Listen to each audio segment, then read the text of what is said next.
cases to serial killers, missing persons, and more. 100% he did this.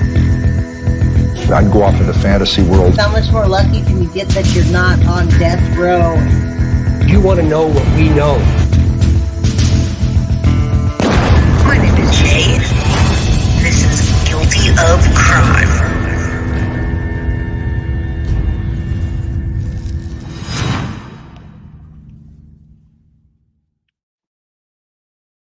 Hello, YouTube. I saw you this morning, some of you. This is Jay with Guilty of Crime, and I'm back. Nobody wanted to watch a Chad Daybell case yesterday. There was a few of you, but I appreciate you all. We saw some OJ today. Now we're going to talk about Sebastian Rogers. Now I want to dispel some of the things that people are messaging me about, and I want to say hello to everybody in here. I want to say hello to M, a big hello to me from your bed. I know you're feeling sick, but I hope you feel better. Lollipop, hello. Carly, Sadie's mama, everybody, hello. I hope people start to come in here so they could hear all at once about Sebastian Rogers, the updates going on, and everything that isn't true about it. So, one second.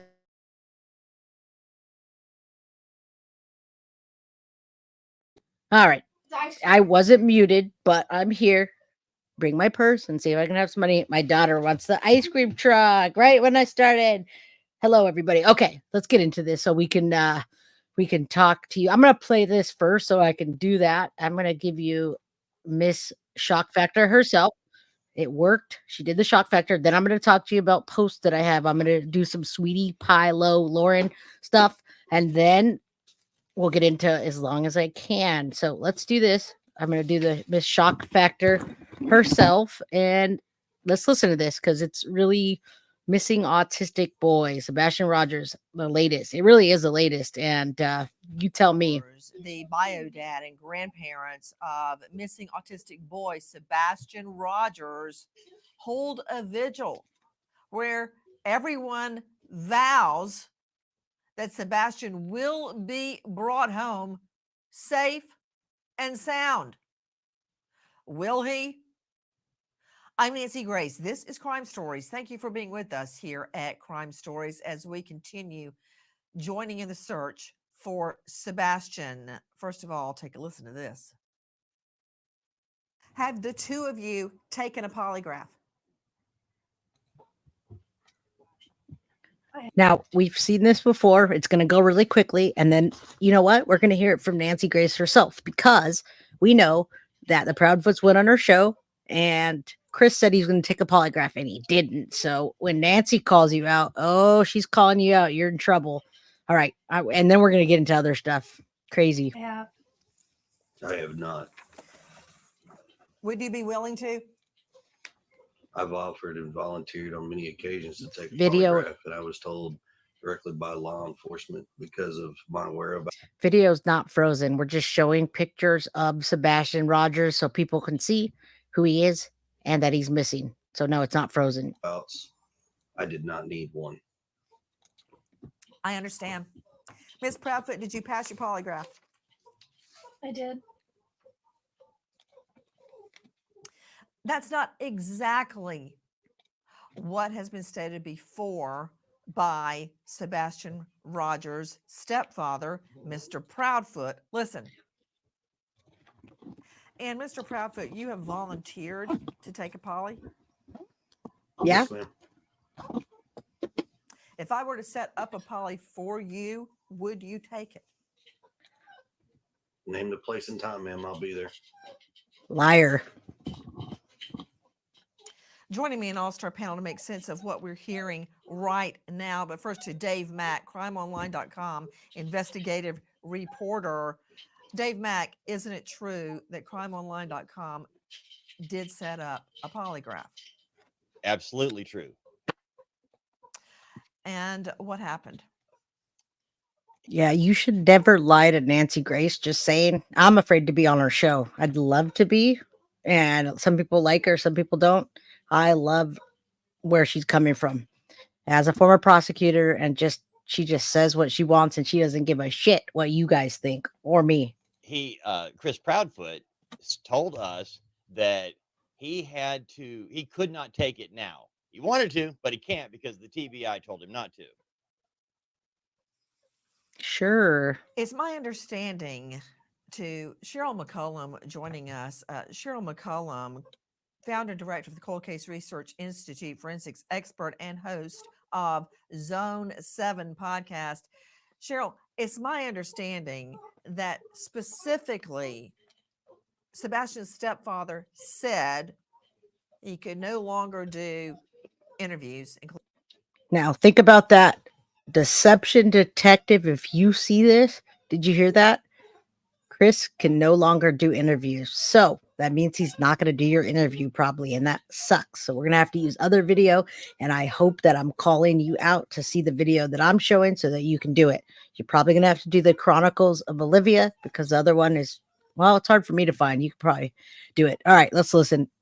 Including with us, because he had been instructed so by the TBI. And Jackie, correct me if I'm wrong, that they did not want any of his interviews to interfere with the investigation, and that even though he had agreed to do our polygraph, he now says that the TBI is going to set up their own polygraph, and he can't take our polygraph until after that. And once he does that, then, quote, we'll take it from there.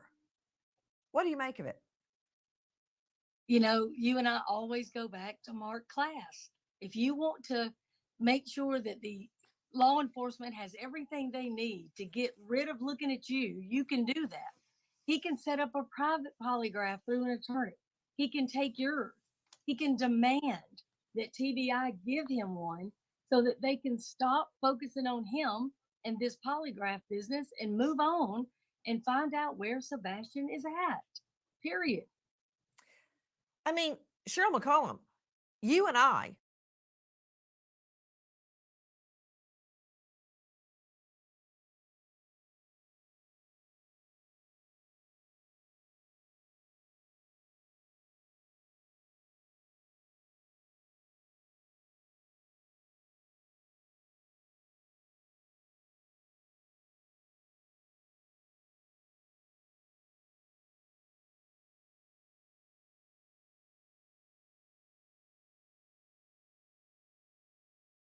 can go right now and pay for a polygraph.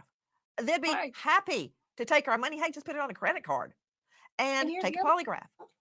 TBI Damn would it. be happy to accept those results. A polygraph is a polygraph. And the examiner. All right, what I said was Nancy Grace is spitting facts. I'm a little off tonight. My daughter is asking for money for ice cream. Sorry about that. I lost some people here. So what I said was she's spitting facts when she says, get all the things out of the way and find Sebastian. If it was your kid they were looking for, you would do anything you could, take any polygraph, do any interview, and let anybody know anything about everything. So spitting facts straight up, like they're messing up the investigation if they're not involved. That's who you're relying on.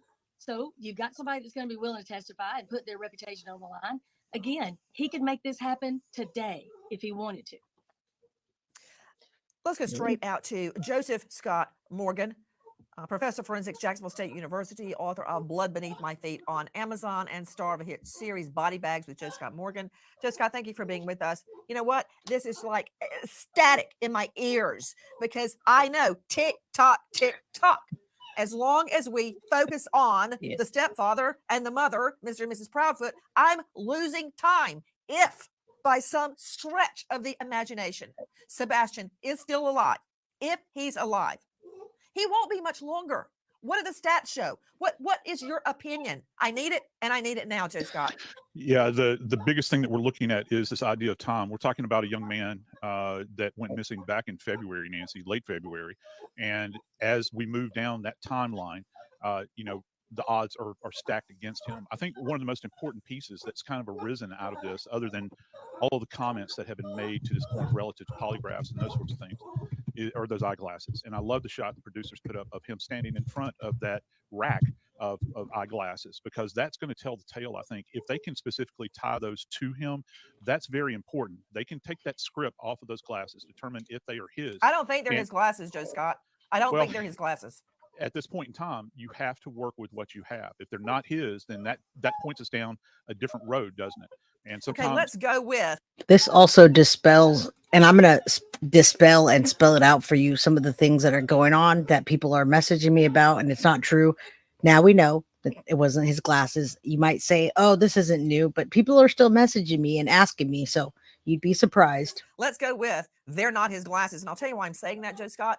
I was thrilled. I mean, you may want to jump in on this, Cheryl. Remember, we're not having high tea at Windsor Castle, but it's a sad day when you're excited, when you're thrilled, you think you find a missing boy's glasses. Why was I thrilled? Because it was a clue for a moment, and then the TBI confirmed they're not his glasses. So I see where you're going, Joe Scott, but it's a sad day when we're all thrilled to find a pair of beat up glasses on the side of the road. But I was. So where does that leave me, Joe Scott? As we're all like, take a Polly, take a Polly. Why won't he take a Polly? What really happened? Was he at work? Was he not at work? While we're all gnashing our teeth and switching our tails trying to figure out about Mr. Proudfoot, if this kid, this child is out there with his autism kicking in, giving him problems, what's going to happen? The likely scenario, Joe Scott, as we're spinning our wheels on Proudfoot.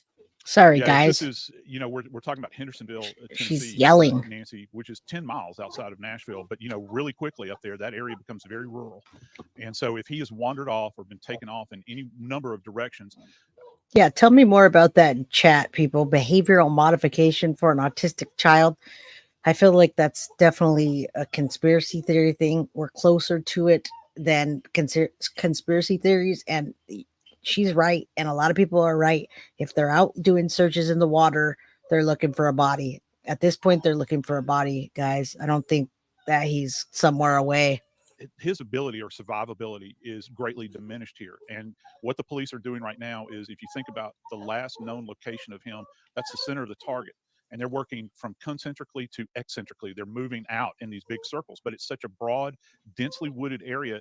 This is a Herculean task, to say the least. I think that some of the answers are going to rest in the idea that whoever had control over him, his comings and goings. We're talking about a kid that has been diagnosed with autism.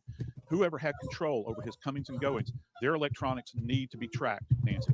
Those ideas of where did they go at those times when he was last seen alive. And that's going to be one of the threads that you're going to want to pull in this investigation.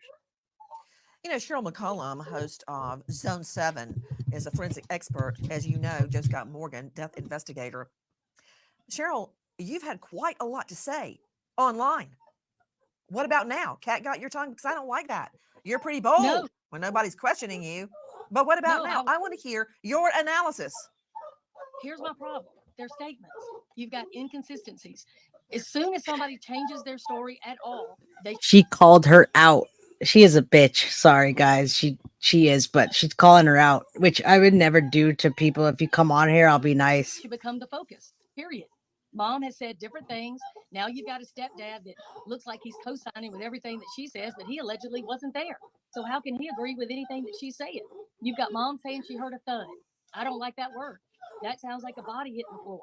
When people use the word thud, that's not sounded like he hit the wall, sounded like something. No, it's never a good thing. It's usually preceded by an adjective, sickening, a sickening thud.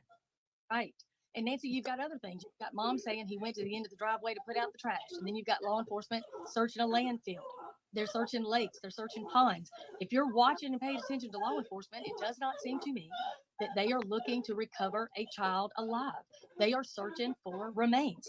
You and I both know, and Joe Scott knows, when a child goes missing, the first 3 hours are critical. We're at 6 weeks.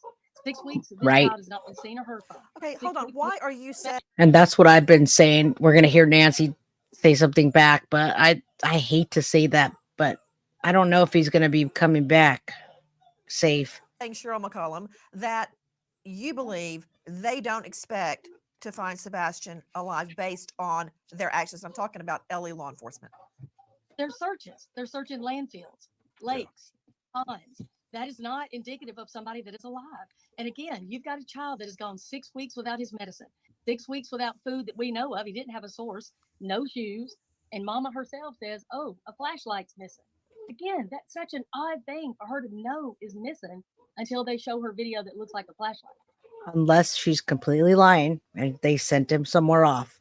But you would think the law enforcement would know and she'd tell them, otherwise they'd fine her heavily and the family for lying. You know, when people pull a prank or they go missing and it's just a hoax, like they go missing and yeah, you've heard that story. You get in trouble for that. You do jail time. So something to think about. And then the stepdad says, well, we were sure hoping it was, but we're sad to report it wasn't a flashlight. Well, if you've got 2 flashlights out there, why are you glad that it's not that? That to me would signify that somebody was out there in the wee hours of the morning with 2 flashlights, meaning 2 separate people, the night your child went missing. I mean, it's just odd. What They do you claim make of a 3-hour conversation held between Mrs. Proudfoot and Mr. Proudfoot the night Sebastian disappears? The 3-hour phone call bothers me because, again, that's a long time to be on the phone. And, you know, you're hearing your son supposedly, he's answering you supposedly during that time, but you don't go check on him at all. Not You know, did somebody leave necessarily. their phone just on while they went and did something else? I don't know. But I agree with Joe Scott. The electronics are going to tell the story. When his mama first entertained the idea that somebody had him, what did she base that on? His phone's not missing. He didn't take shoes, didn't take clothes, didn't take money. Nothing on his cell phone, nothing on his computer says that he's been talking to anybody. I mean, she's entertaining something that we have no facts for. Well, We I'm have no concerned about the, and you're right, whenever I hear inconsistent statements, as I've discussed many, many times in front of juries, it's one thing to add or embellish your original statement because maybe you weren't asked the right questions first time around. Maybe you remembered something in addition, triggered by questions. But when you change your story, that's a problem. To Joe Scott Morgan joining us, professor at Jacksonville State University. Joe Scott, let's look at where the searches are being conducted. Yeah. We know the law enforcement search has been scaled back. I want to hear, since you are a death investigator, we all 3 have been on many, many searches for missing people and who we believe to be dead. I want to hear your analysis. What can we glean from looking at what law enforcement is doing? Back to Cheryl's point about landfills and ponds. Ponds are water. Good call, folks. My dog was done eating. Anyway, I got more people on here without me. Maybe I should just walk away. Bodies of water. You can think that, well, you have people that can just wander into these locations, okay? Particularly somebody that might be in a compromised state, like this young man, from a mental and a physical status at this point in time. But when you start to talk about landfills, Nancy, this is a rather dark thing. I've been to landfills multiple times conducting death investigations, and those are locations where we're talking about the discarding of remains. Now, here's another interesting point. The fact that the landfill is all the way up. You in mean he Kentucky. didn't just walk into a landfill and fall over? No, and certainly not in Kentucky. This is specifically targeted. Now, from my understanding is that land. We have more coming up, folks. This is not it. I'm waiting for people to roll in, but this is not it. I just wanted to give you an idea of what's going on. These people have experience. And I'm not talking about Nancy Grace. When we're listening to Joseph Morgan, they have experience. They've seen cases over and over again, and they know what the cops are looking for when that happens. So put aside the Proudfoots and just think about what could have happened. Landfill is used to serve this particular area. And landfills are very complex environments. They're gridded off. Essentially, they know where they're going to do dumpings. It's not like they randomly go into these locations and just back the truck up. They go to specific locations. But with landfills, they're highly complex. They're layered. And so as you begin to stack items in there, they then run over them with this heavy equipment. And it makes the going very, very tough. As a matter of fact, anything that gets in there begins to degrade and decompose very quickly. That's the purpose of it. And so that is not a good sign, Nancy. And the fact that they are searching a landfill is rather ominous to me. Nancy, I want to Dave Mack, Crime Online.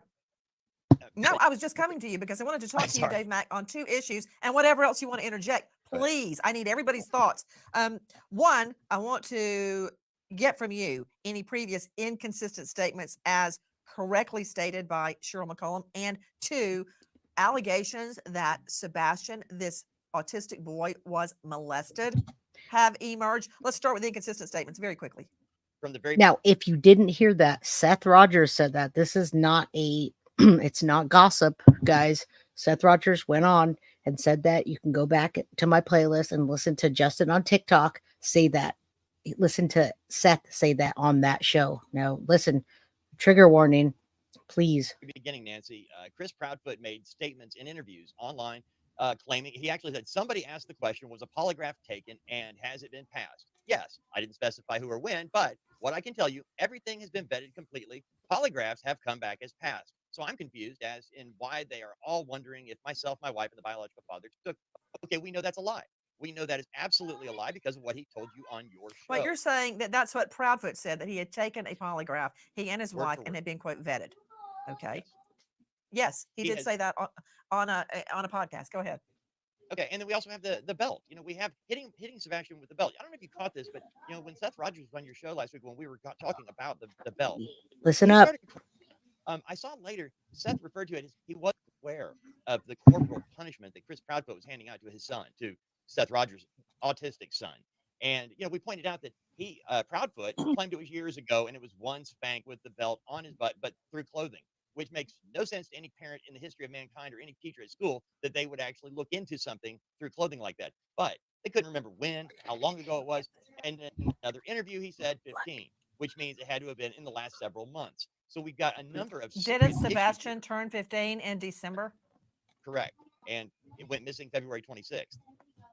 So if he was 15 when he got a whack with a belt, that would have been in the last few months just before he disappears. So which one is true? Was it 3 years ago, or was it when he was 15 years old? Another question. Also, who just spanks their kid once? Everybody, let's be real with that. We don't just spank our kids once. When we spank our kids, we spank our kids. That's how we punish them. We spank our kids. We spank our kids. If we don't, we don't. Once in a while, maybe, but we don't just spank our kids once, that one time. Come on, dig deep down and understand that. Allegations that Sebastian was molested have now emerged. What can you tell us? From Seth Rogers.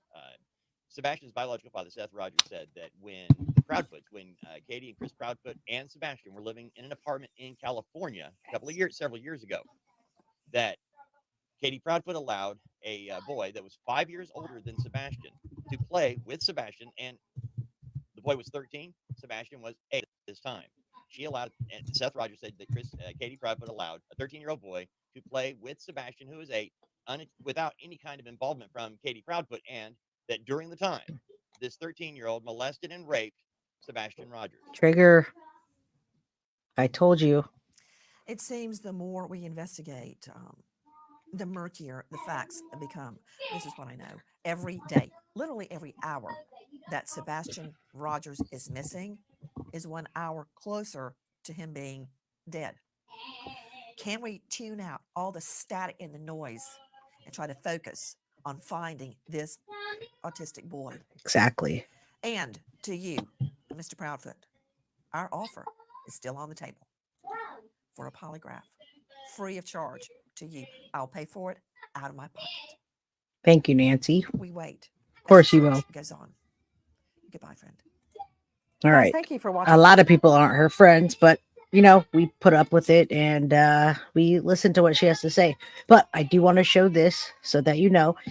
Hopefully, this is clarifies a little bit of a few things. I looked into it and then I figured, well, this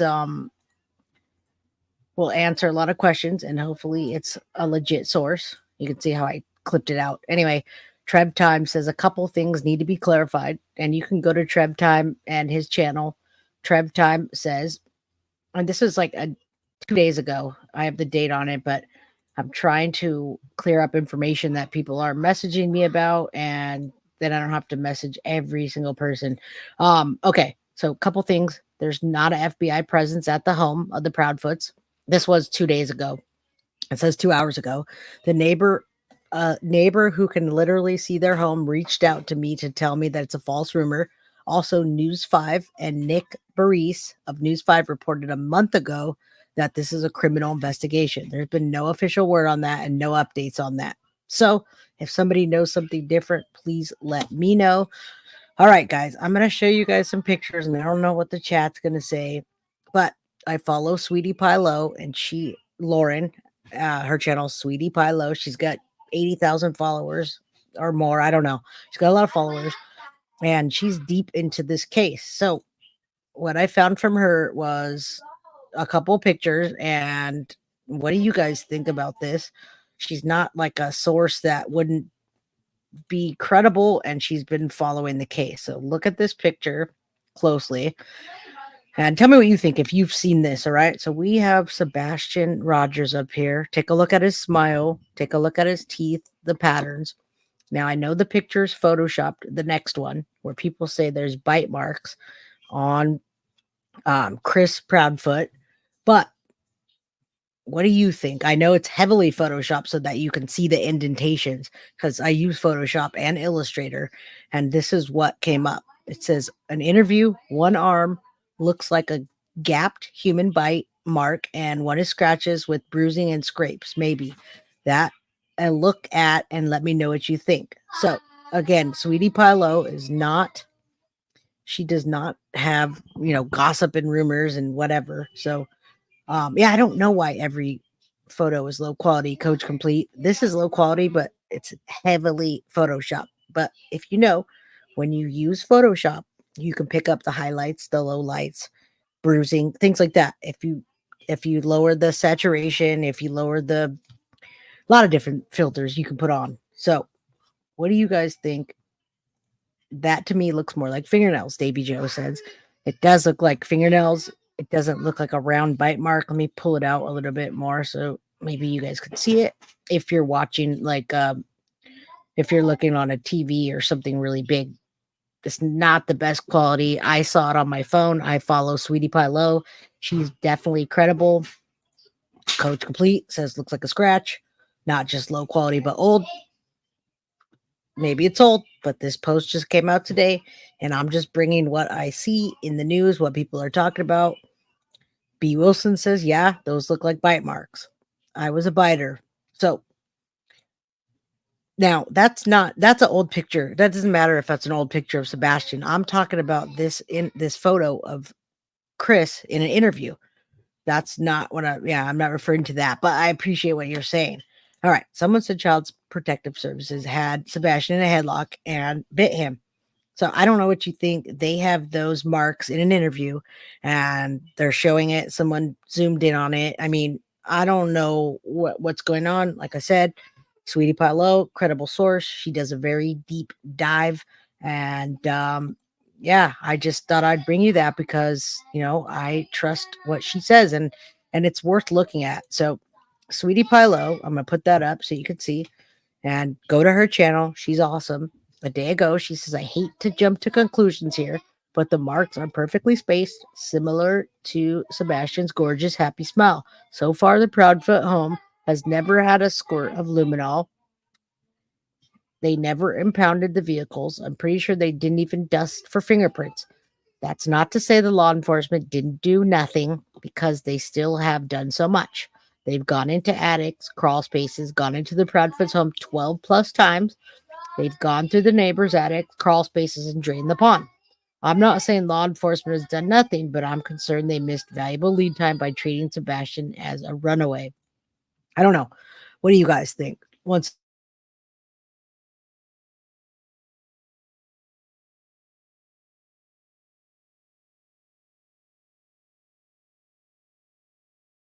Sorry, guys. I have kids. I don't spank. So if I don't spank, then I have to at least yell back and say, please, I can't hear. All right. Sorry about that. All right. So I kind of wanted to see what you had to say. Jay, did you see they had 3 of the Bring security trucks at the house today? No, I didn't. I don't know if that's where the video came from, or I don't know what I saw on social media. All the new things I saw, Bring security. I've seen many images. So anybody can send me stuff. Guilty of crime by Jay at gmail.com. So I trust this source. I just want to know what you guys think. Trina Britt says there's 3 vehicles in the driveway today on JLR. Okay. I believe that JLR is out there. Melissa M says, watch out, Jay. Oh, watch out. Jay bites. No, I don't. I can, but that's another story. All right. So Coach Complete, we appreciate you. I try to be credible and, do things the right way. And I don't want to bring gossip, but I do think this is important to see. And I do think it's important that somebody that child missing, goes on a show and says he'll do a polygraph and then backs out and then uses that law enforcement as an excuse for not doing anything. That's just not what you would do as a parent. No homework. Yeah, that's not what you do as a parent. And you just, so if they did nothing wrong, I'll apologize later. I'd rather ask for what do they say? Forgiveness than permission. Melissa Ann says there's too many red flags, story changes, lack of emotion. Why wouldn't the law enforcement investigate within the home? I don't get it either, everybody. I have no idea. I don't even know the whole story, to be honest with you. I pick up bits and pieces as it comes. If you guys want, we could look at JLR really quickly. That's not what I planned for tonight, but I wanted to go over the interviews before Deception Detective came on and did the interview, but I might have to do it after because it sounds like he came out with it. Coach, if you can tell me what happened when that came out, and then we go.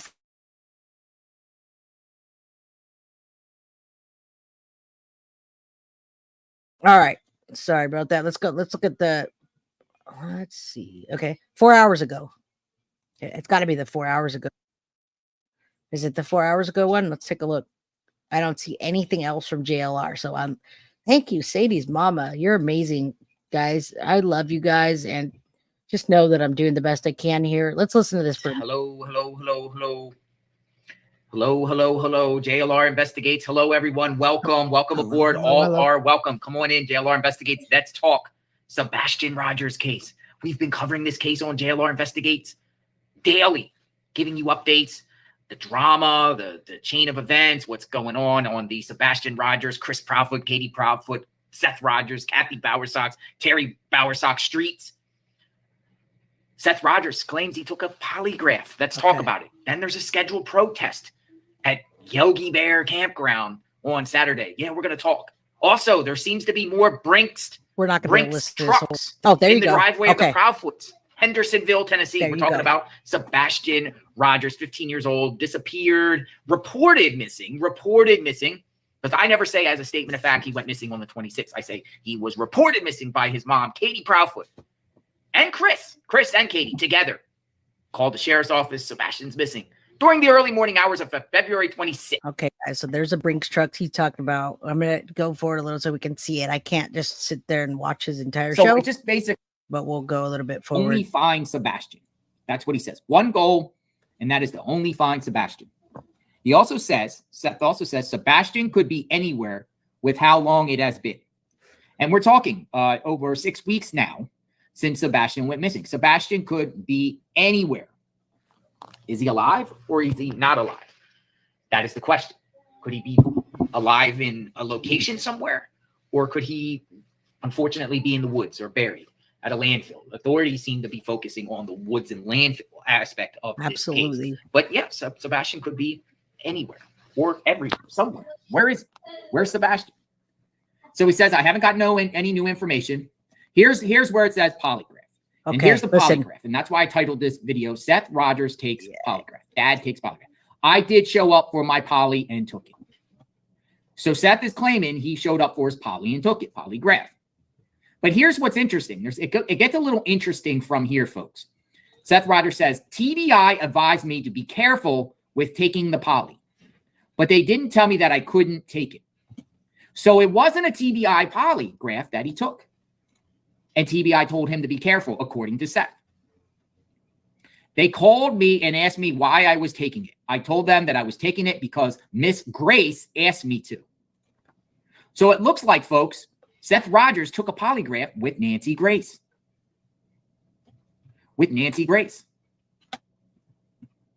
Interesting, right? Nancy Grace. Isn't that interesting that we just saw Nancy Grace talk about Chris Proudfoot, and now we're listening to JLR talk about, and you can see the text messages here with Seth Rogers. He took the poly, otherwise Nancy would call him out. So I appreciate the crime crew for alerting me to this and bringing me to this. This is not what I planned today, but hey, breaking news happens every single freaking minute of the day. So let's do it. Nancy Grace, and then let's go down here. But here's what's interesting too. He's saying he took the polygraph, but he says, I fell asleep several times during it. So I don't know how I did yet. There you go. That is interesting. That to me is interesting. It's not that interesting because you've seen him. He's super desperate, not sleeping. He's a big man and he's probably in a bunch of pain. I understand not being able to sleep and, worried about a child. So let's hear what he says. Falling asleep during a poly? What would make someone fall asleep during a poly? Tired? Yeah, and now you people see the comments. The comments are like, what? Fall asleep? You take a poly, but he's saying he fell asleep several times during it.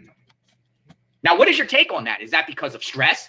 Is that because of sleep deprivation? Is that because your injury? Yep. Is that maybe under the influence? What makes someone maybe fall asleep during the poly? All of the above. And let me ask you something. Let's be real here. What if the results come back that he failed? What if? Just what if? I'm not saying I don't know the results. I don't know the results. But what happens if the results come back and say he failed? Would it be because of this falling asleep as a way to have it fail? It could be JLR. We appreciate the theories, but we should wait because we see that he's doing everything that he can. It's interesting because I immediately, as soon as I saw that and saw that he's claiming he fell asleep, I'm looking on here and I'm like looking and saying, and I'm Googling around fall asleep during polygraph tests. And it does say sleep deprivation can reduce the accuracy of a polygraph. And some say it can make the test useless. To help avoid falling asleep during a polygraph test, you can get enough rest, stay hydrated, and drink an energy drink. How about this? If Seth Rogers, well, what about if he passes the test, but he fell asleep during the test? What would that mean? Let's go either way. What about if he failed it? Or what about if he passed it, but knowing now that he put out the information, he fell asleep? Should we believe it? Maybe. Nancy, maybe she didn't know. Maybe she doesn't know. The people there, I don't know. You're seeing somebody there take the polygraph. You're going to see if they fell asleep. Maybe he has to do a redo. Maybe he should do a redo. But he's not obligated to do anything. This is Nancy Grace. Nancy Grace is not law enforcement. But I think it's similar, Law enforcement doesn't even weigh on the polygraphs. You can't use it in court, everybody, and many factors could change the polygraph. Nancy Grace is kind of like the diva of true crime, right? And taking a polygraph with Nancy Grace would be like taking a paternity test with Maury Povich, right? You are the father or you're not the father. Here's a paternity test. Well, it kind of goes with the same thing with Nancy Grace. You take a polygraph test. If you pass it, Nancy Grace will tell the world he passed it. If you fail it, Nancy Grace will say you failed it. Does it mean anything? Not really. Not a lot. But you might have the court of public opinion either. I think it means a lot in a way that you're just saying, hey, I'm out there, I'm doing this, and I'm backing up what I said I was going to do. That's where it comes in. So JLR, I think he's asking the question. It's like a rhetorical question that he's answering himself. And I think it just shows your commitment to looking for your child and your integrity and that you're not lying to people. For you or against you. So that's the risk. That's the risk. If I was accused of doing a crime or I didn't do, or my name was thrown around on something, whether I was involved with something or not, and I wasn't involved, yeah, I would take a polygraph test. Why not? I think it's useful enough to, if you have nothing to hide, you have nothing to hide. I haven't watched this either, so we're on the same page, man. Agreed. If he's relaxed, he will pass it. All right, let's go a little bit past this because we're on the same page, dude. Let's see. There's many admins. They do a lot of the admin type work. I kind of stay out of that, but join the group. It's 29,200 members. Do it. The mysterious disappearance of Sebastian Rogers, Hendersonville, Tennessee. So, every time I go live, we talk about this group, but there's people in the group that are locals. There's people in the group that know the Proudfoots and the Rogers and know everybody. Some of the family members are in there. And guess what, everybody? There's 30,000 people in there. Also, Madeline Soto has a group. They had to stop adding people. There was like over 10,000 local people in the group. You should check it out. Tomorrow, I'm going to talk about that group. I just had to let you know because Madeline Soto is on my mind. Both of these children are, and it's hard to not talk about it. And we get good stuff. And I want to show you case in point. This was posted today. In our group by an individual. Look at this. There it is. This is today, folks. 3 vehicles. 3 vehicles. Proudfoot's home Stafford, this is where Sebastian Rogers was reported missing. And now we have 3 vehicles in the driveway. What in the world is going on here? I'll put the link in the description once this video is up, but you could go to Facebook and just put the mysterious disappearance of Sebastian Rogers. It is the biggest group. If I'd have known that. We like getting this information. We like seeing what's going on. And quite honestly, we like to see what the Proudfoots are up to. Because there could be a slither of chance, folks, that Sebastian is still alive. And there could be a slither of chance that Sebastian could be hidden somewhere by someone. And that someone uses an opportunity to retrieve Sebastian or go to a location. That's why all eyes are on the Proudfoots. That's why people have been watching the Proudfoots 24/7, 365. There's some people that say, well, the Proudfoots don't deserve to be stalked and looked at and whatnot. Are you kidding me? They do deserve to be looked at because the Proudfoot, Katie, was the last person to see Sebastian alive. Of course you have to watch and see, considering that this is a case of a mystery. And we don't know yet what transpired. And we don't. All right. We saw what happened. We're hearing this. We'll watch a little bit. That I wanted to see the interview with the Chronicles of Olivia. I'm wondering now what Deception Detective put out. So let's hear a little bit more. I mean, I like his thoughts and everything, but I have thoughts too. So I kind of want policies, procedures on how you do things, and they might have a playbook on how they do things. And they probably, everything that law enforcement has asked about the Proudfoots, yeah, they probably cooperated. Yes. Let's just clear this up. I have never thought that Seth had any, not just motive. I never thought that he was suspicious. He might be whatever you guys think he is, but I absolutely think that he's a wonderful man. The best he can do. So I've never thought that. So if anybody's talking about that, I don't think that. Doesn't make them out of the clear. Matter of fact, I don't think they are cleared. Also, we don't know if it's invested. Okay, let's stop this. Yeah, I didn't really want to do this one at all today, but we're going to go to what I want to show you. And what I'm going to show you is the last one, because I think this is what Deception Detective is going to do, is the Chronicles of Olivia. I don't know if it's the last one, but it's the best one. And I'm sitting here fumbling right now, trying to find my downloads. Here it is. Let's watch this together and we can talk about it. Definitely.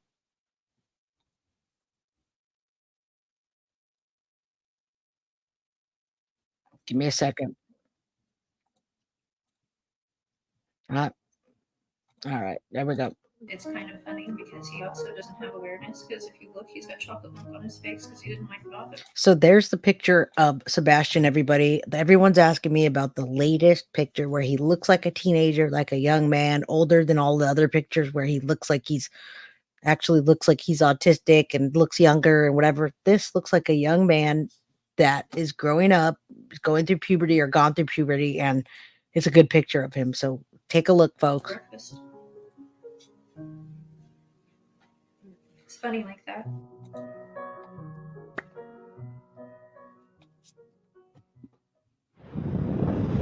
Can you recap the overall story? Okay, listen up, folks. Sebastian's disappearance. Kind of walk through. Try to pay attention, and in chat, tell me the inconsistencies that you catch. You've heard many interviews. Let's listen. That day.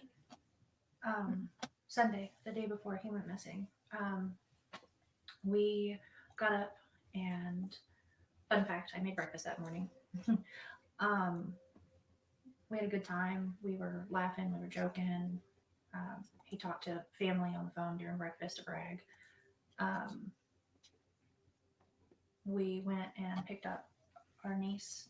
Yeah, I got a call and asked if I could go and pick her up, and I did. And so I do have to stop and say that every time she talks about Sebastian, there's a jab to it.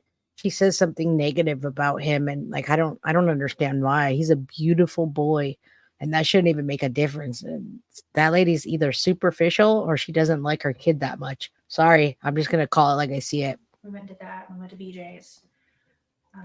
Had a good time there. He ate a colossal popcorn. Came home to put groceries away because we got snacks because, he's 15 and snacks. We went to the bowling alley. That's all the way up. We went to dinner. Came home.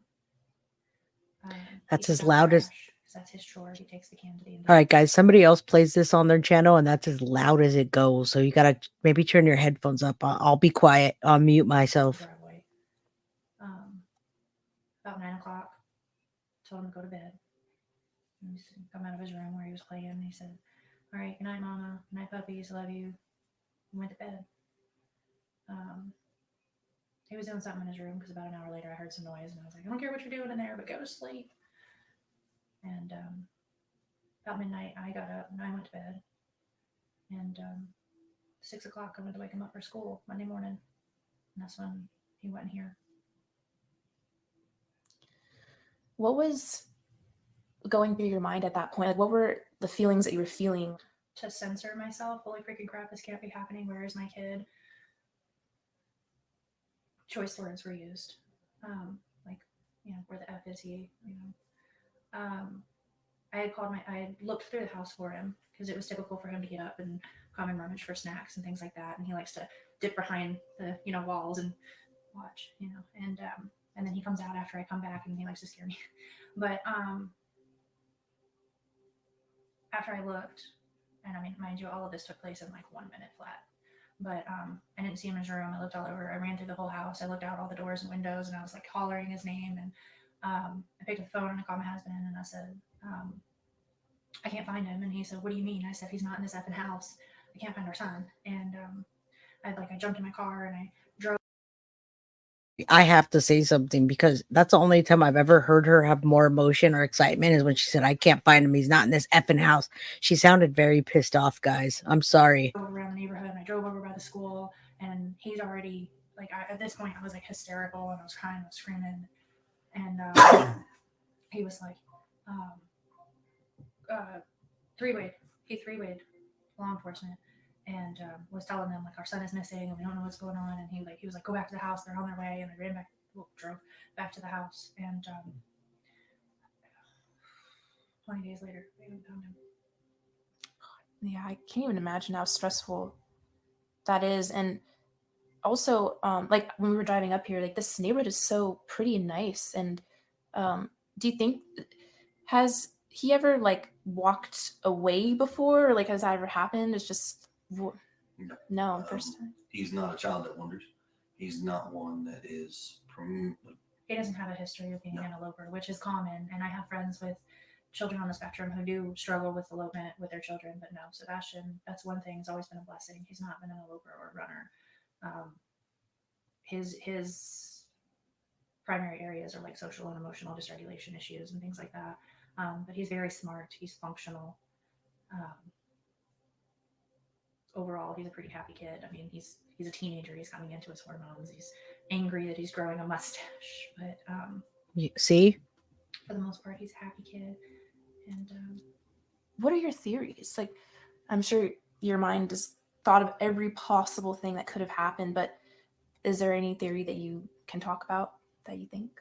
What I can tell you is with all law enforcement, with everybody that's involved, there's nothing that's been eliminated. Everything is on the table. Everything is being looked at from every possible aspect. Everything from he got out and walked away and was outside of the search radius before we started searching to the worst. And that's currently where we're at. I mean, it's end of story. Because we're gonna find him. Speculating causes problems. Jen Soto vibes, everybody. And end of story, done. We're gonna find him. Stop speculating. Let's go. Assumptions cause issues, and based on facts of what everybody knows right now, there's nothing, and everything is still on the table to being looked at. We just know he's out there somewhere. One other question I have is recently Channel 5 in Nashville, they had security footage that showed 2 flashlights the night he disappeared. Is there anything that you think about this video? Or Sure. So there's a lot of speculations about that video that are floating on the internet. Okay. And that is exactly what it is. It's speculations. Now, what I can give you an official statement on is TBI Newslink has released a statement from law enforcement, between local law enforcement, state law enforcement, some federal law enforcement, and they have analyzed that video so many times over that everything that everybody is trying to assume is a flashlight, I hate to say this, it's not. As much as we would love it to be one, it's not. I'm not going to go into details as far as where that video is shot from, but I can tell you. Why wouldn't you go into details about the video if it would help or dispel rumors? Why? As parents, we have seen the video firsthand from law enforcement. We know exactly where it was taken from, and nothing that is being assumed right now is actually true about that video, unfortunately. And anything about any other videos or anything like that, please refer to the TBI news link that they have out there, the updated Amber Alert stuff, and it will give you the most up-to-date information that all law enforcement has, and they will give you current as far as what's what and how they're looking at things. And if there's any new video, forward it to them. Please. Yeah. Security footage is really like a game changer. We're working on Riley's strain and trying to find like if someone missed one on a corner or something. So that's around this neighborhood and this whole community. I mean, I can tell you that much here. When it comes to the cameras, there has not been one person that has said no. And trust me, it is greatly felt that everybody has been so open, so helpful in pushing out any which way they can. I mean, there's been some families that have actually been on vacation that weren't home, and they got they got permission from that family to take a look at their cameras and go in their houses without them even being present, which has been amazing. So, yeah. That's good. If there was something that you could say to Sebastian if he was listening, what would you say? Oh, God. That if you can see this or hear this, that we just want you home, baby, and we love you. And there ain't nothing gonna stop us from coming and getting you and bringing you home. Yeah. I can't speak for his father, but I'm pretty sure we all have the same opinion that we love you, miss you, we want you home. If you can, call us, get wherever you can, let us know, and we will come get you. Call 911, run out to the street. Go to What the do you public, think? Anything. The signs that we've been blessed to have family, friends, and even some in the community that have been helping us, but we've been out spreading those as far as we can, even over state lines, trying to get awareness because, you know, not everybody knows that he's missing, and there's a chance that if someone can see him and not even realize who he is. Yeah, So we they want him to do. stay out there because we want him home. Surprisingly, even locally, there are some folks that don't even know what's. You guys make up your mind. Do you believe them or not? I mean, you've heard multiple interviews. You guys can decide. Going on, and it's kind of like a shocker. Like, how do you not know? You know, it is amazing because in the past couple of weeks, you've got 2 cases. A 15-year-old boy that has vanished without a trace. You've got a 22-year-old 6'4" or 7" college kid from Missouri who has vanished without a trace. That's a huge significance here. That it's like, wow, how? So what? Scary. Yeah. Yeah. And unfortunately, the college kid is from Missouri, I think. Yeah, Missouri. I can only. All right, guys, why are they talking about that? Honestly, look at his face. I mean, what are they talking about? If somebody's on their side, what are they talking about? Why are they talking about that? Imagine what his family's going through.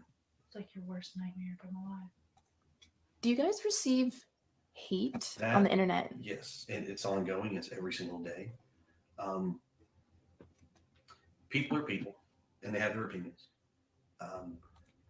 Everybody is formulating their idea of what's going on and who's guilty and who's not guilty. Yep. Because they want to know, or they feel they need to know. There's a difference. Unfortunately, what I will tell you is that when you're the family in this position and you're working with law enforcement and everything's going the way it goes, people automatically assume this parent or that parent. And in this situation, I can promise you, every single parent has been vetted. I can't go into details, but Deception Detective is going to say that he says, I can promise you, which is a lie. I can tell you we have been vetted and we have been cleared of all possibility of wrongdoing, foul play. There's nothing to that. We've heard all kinds of stories. I pretty much don't even go online anymore at this point. I, on the other hand, I do go on and I do talk to these folks, and I want them to understand they have this formulated opinion on who we are. not who we truly are. They've never met us. We've never crossed paths with some of these folks. But I have told them online, if you want to know, just ask me. I'll answer your questions to the best of what I can. There are some things that I cannot give you because law enforcement has dictated that we are not to provide certain information. But I will try. I am direct, I am brash, but I am very respectful.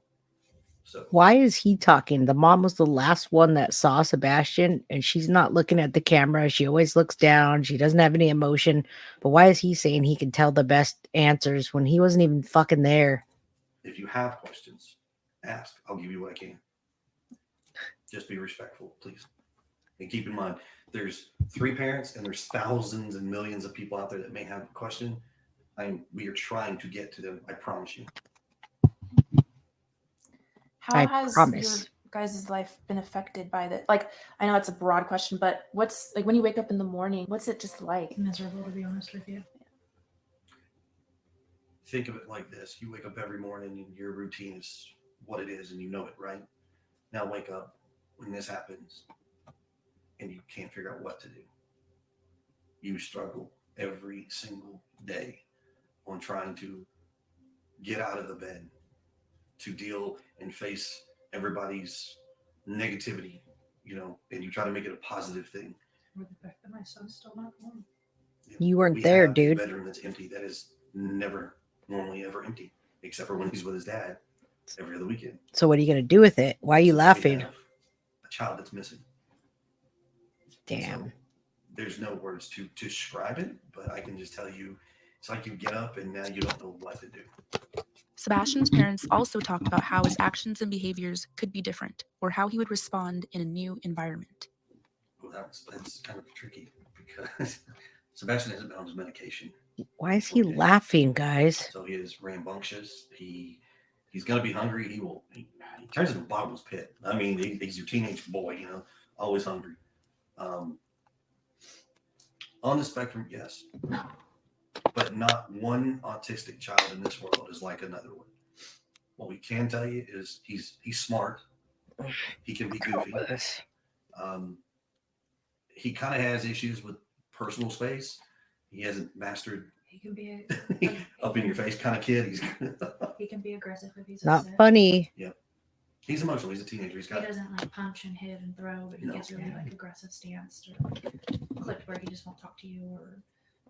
So I wonder if he got aggressive with Katie that night, everybody. I wonder if he got aggressive with her and it went too far. Maybe it was an accident.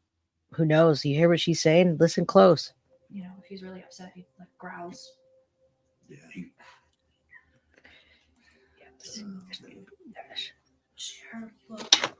be vigilant. We don't expect everybody to stop what they do and spend every waking minute. But you would be surprised on how easily people are complacent and not realize certain things. We're all guilty because we're all human. We all live a daily life. No, you're guilty. Just being a little bit extra vigilant. Aware of your surroundings in case there's something suspicious. You never know. We do know. Don't ever stop is all we ask. Please keep looking, keep searching. Anything, reach out. You guys, whoever is on their side is going to be so fooled and upset. Doesn't matter. Wow. Yeah, we're gonna definitely keep his story in the spotlight, and all it takes is for one person to see something or know something, and that's just that one clue. The old saying, see something, say something. And a few others. Such a lot. When we can. And take in, like some people have been kind and reached out with resources that I didn't know were out there, and I've reached out to all of them. Truckers Against Trafficking, we reached out to them just in case. Biker world, that's one thing everybody has in common is their love for a child, and they can't stand to see children missing, hurt, and it doesn't matter who it is, doesn't matter what group it is. That's one commonality between every group, and that's why as a part of being in that world, we go and we utilize our brothers and sisters to help spread that word. You'd be surprised on how easy it is to spot somebody. The biker.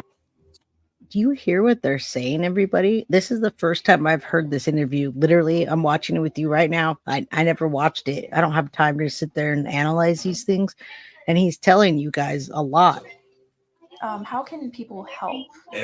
This community, I'm gonna tell you right now, far and wide, multiple communities, counties, various people, some people in other states reach out either through social media, in person, but everybody is searching. They've looked, they're constantly looking, they're constantly giving us ideas. Hey, check this. What about this? All of that is great. Report anything that could potentially, even if it's It's all great, guys. It's great, but it's not going to help anything because we know where he is. Damn, everybody. It doesn't matter what it is. However, what we can ask is that instead of people assuming and trying to put negative out there, just try to stay with the facts and report all the things that are positive. Any ideas that may help. Trust me, all law enforcement are available and they are looking at everything. Sebastian Rogers is still missing. If you know something, say something. Chronicles of Olivia. All right. Oh, that one got loud, everybody. So, all right, we're going to stop this. All right, you guys literally can go and watch that and analyze it over and over. I'm really hoping that Deception Detective did. And Coach Complete, I love you. I recruit for you. I went to your channel and I messaged you, and that means you like something and you're funny. So you guys, the chat is flying. Please hit that like button if you want more content and you want to see it come up and you want all that, all the notifications. You know, we can't even say that he's lying, but are you listening to what he's saying? He's telling us outright a lot of things. Wow. I can attest to everything Dee Dee says about master manipulators. Thank you, Stephanie. All right, Kathy said, and I'm going to head out of here in a minute because my daughter needs me. Lies. These two are disgusting abusers of an autistic boy. Justice for Sebastian. You guys keep on this case. Keep coming back. Keep watching. Keep sending me stuff so we can go over it. We can look at it again. We need a lot of eyes on this. Last message, Ellen Coker says, my belief is Seth took Sebastian to a safe place to keep him away from Chris. Sebastian told Seth he didn't want to go back. He has said Chris hated him. Seth is hiding him in protective custody.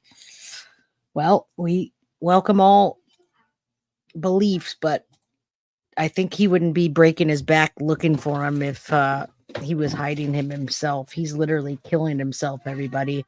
So, yeah, I don't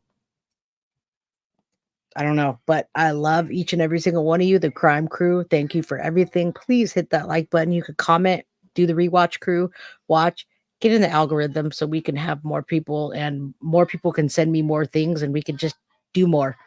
We can do more about a lot of things, guys. So I love each and every single one of you. Thank you. Go to Chronicles of Olivia if you want to watch that.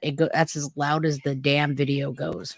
Guilty of crime. I want to thank you for watching. If you enjoyed my content, please share this video, like, and subscribe.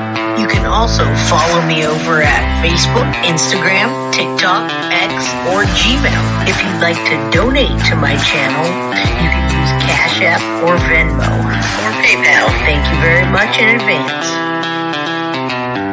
Guilty of crime. Are you guilty of crime?